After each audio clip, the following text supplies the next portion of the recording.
Welcome Vikram. Claps కొట్టాలి అందరు.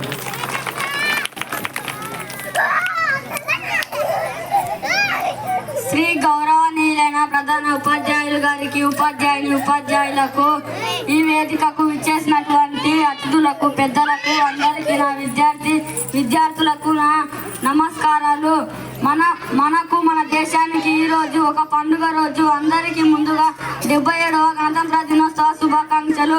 మనకు ఆగస్టు 15న స్వతంత్రం వచ్చింది, కానీ మనల్ని మనం పరిపాలించుకోవడానికి ఎటువంటి నియమ నిబంధనలు, చట్టాలు లేవు.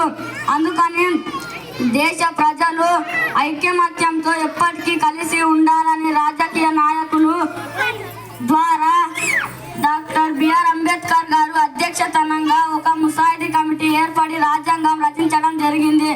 రాజ్యాంగం రచించడానికి 2 సంవత్సరాల 11 నెలల 18 రోజుల సమయం పట్టింది.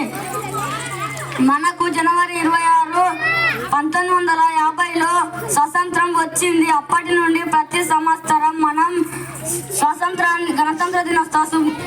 గణతంత్ర దినోత్సవాన్ని జరుపుకుంటున్నాం.